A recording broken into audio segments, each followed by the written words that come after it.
you know, that sometimes you would want to hide it. And I was wondering if you could remember the first time you ever remembered doing that in your life.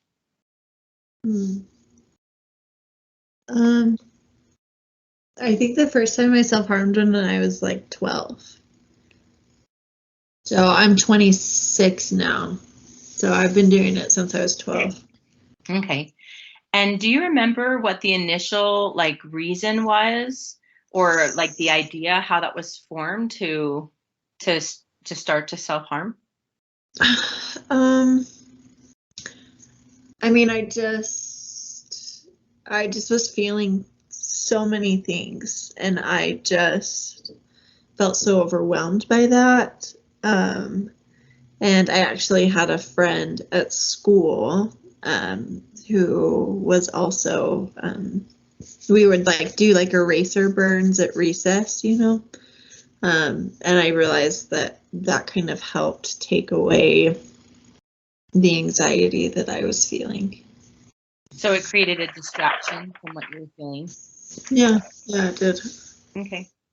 All right. I was wondering if there's been other ways that you've tried to hurt yourself to kind of relieve the pain or the anxiety. I mean, so I guess it kind of started with like the eraser burn, and then after that it moved more to kind of like scratching with like my fingers, or maybe like a safety pin kind, you know, not necessarily like a cut, but it was like an easier thing to scratch with. Yeah. And then probably in the last like 7 years or so, it's moved more to like actual cutting. And how often are you feeling that you need to release this anxiety or these feelings in that manner? Probably like once a week right now. Once a week right now. Was it at any time greater than once a week? Yeah, there were times in my life that it was like almost every day. And so for probably the last year, it's been once a week. Okay. It's great that you've been able to reduce that. Yeah, I feel really proud of myself. Yeah, that's wonderful. So have most of the wounds that you've experienced been mostly on that shoulder area, or have there been other areas too? A lot on my thighs. Okay. My shoulders, my forearms, and then sometimes on my fingers. Okay. All right. And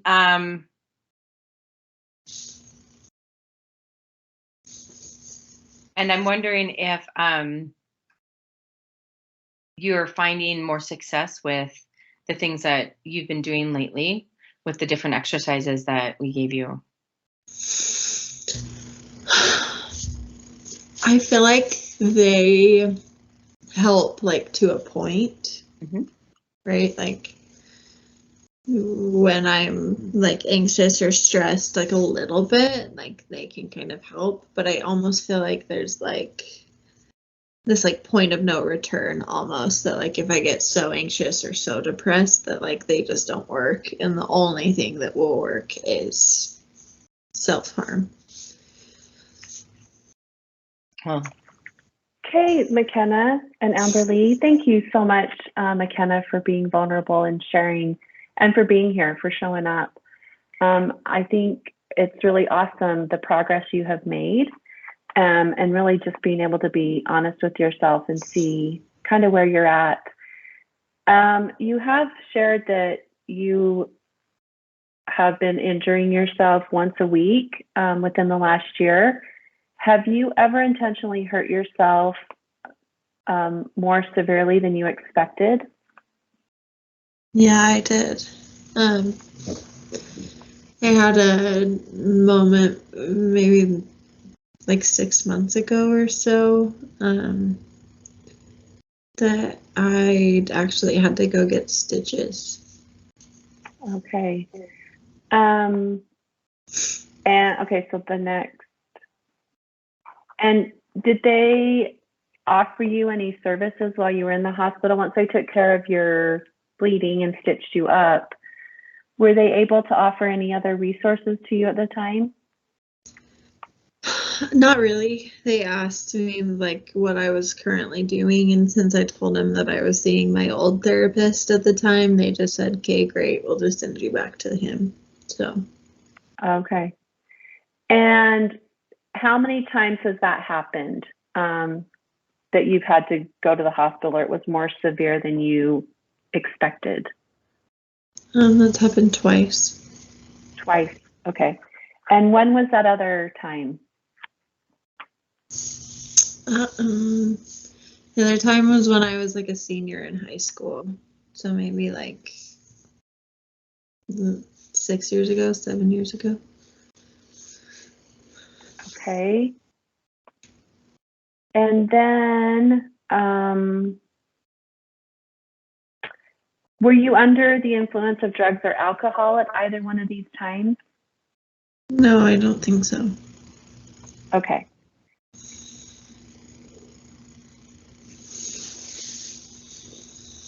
And when you're in the most active phase, so it seems like in the past year, you've kind of been able to manage things a little better.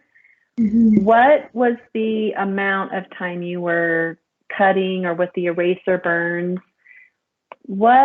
How often was that?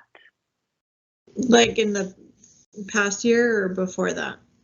Before that, like when was the most amount of times hurting yourself? Because you said that there were like eraser burns and then you went to scratching and actual cutting. Was this an everyday event or frequently, like how often each day? Yeah, I feel like that's kind of a hard one because like the scratching and the eraser burns were so like accessible that it was almost like sometimes like constantly, you know, like I would be talking to someone and it was like constantly like scratching my hand, or like every recess doing the eraser burns with my friends. And so like there were probably like a good 5 years there that it was like pretty constant almost. Okay. And so were you also hurting yourself? That sounds like those were times in public at school. Are there times that you were doing this in private? The more private ones are when I was cutting. Okay. So there's a scale of strongly disagree. If you can just kind of tell me where you fall in this. So it's either neither agree. So 1, 2, 3, 4, 5. And 5 is strongly agree, 1 is strongly disagree. So I always intentionally hurt myself in private. 2. Okay. I sometimes intentionally hurt myself in the presence of others. 4. I sometimes intentionally I sometimes let other people intentionally hurt me physically. 0. Okay. I have a regular routine I follow when I intentionally hurt myself. Like a 2. Okay. I have a particular room I prefer to be when I intentionally hurt myself. Like a 1. Okay. I tend to go through periods in which I intentionally hurt myself and periods which I do not, and this pattern repeats. 2. Okay. I have had to intentionally hurt myself more deeply or in more places to my body over time to get the same effect. 4. Okay. I want to stop intentionally hurting myself altogether, but have trouble stopping. 3. Okay. So I thought it was interesting because like I have not worked with a lot of clients in this population. And so I thought it was really interesting. The questions, I really like the questions because it really gives an insight where I feel like there could be a lot more information there. Like when you're like, I do it more with friends than alone. I thought that was a really interesting thing, like to recognize when you were answering those other questions. So I also really liked how there was an idea of history, but it also started socially too. It wasn't just, oh, I heard this. It was, I did something together with someone. And I don't know if that's common all the time or if it's kind of 50-50, but I just really like these questions because I think it can really help pinpoint maybe some specific areas to work on with an individual for, individually for them to find more success. Yeah. Something that's been interesting to me since the suicide conference when we watched the presentation about like more curious questions to ask someone in suicide. Mm-hmm. And is when like the thing that the client is experiencing is like very different than what like we as individuals have experienced, like how important it is to be so curious, right? Yeah. To have all of these questions and say, well, when and why and how much, and just because if that's not something that we ourselves are exposed to or know, like there's this whole world that we have to get curious about because it's their world and we have to understand what they're going through. And I think that because like you were saying, like eraser burns on the playground, but then when you're asked, have you ever hurt yourself more severely than you intended? Oh, yes. I ended up in the hospital. And then has that happened? So it didn't just initially go, oh, yeah, I had to get stitches and go to the hospital. It kind of is this step of almost trust. And then, oh, I've been twice to the hospital for medical attention. Right. Yeah. And I think sometimes that could help bring in that just mental acknowledgement to the patient too. Like, oh, well, yeah. Like, I think sometimes we forget, like, I know when I've gone to the doctor and they're like, how many injuries have you had or whatever? I'm like, I don't even remember like some of them, and my husband's like, you forgot to put that. I'm like, oh yeah. Like, so I think we have this ability to just kind of tune those things out. So I really like how these questions elicit more information. Yeah, for sure. And I would say the one thing that we kind of ran out of time on was then developing more of a safety plan, even though I think the McKenna had kind of regulated to where the self-harm was less frequent or less severe. Right. But I think we could have addressed more maybe a safety plan, and then who are your reach out to people? Yeah. Like the therapist, so then are there other friends or family? Yeah. Like gone into that a little more detailed. Yeah, for sure.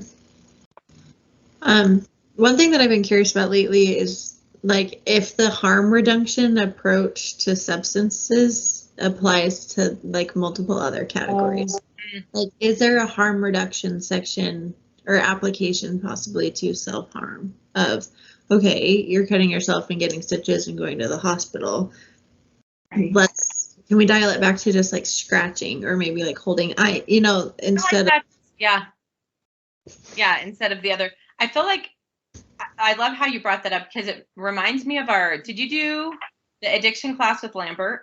Mm-hmm. So I love the SIRT training we did. I feel like using that model can be so beneficial for that informational piece, like you were explaining.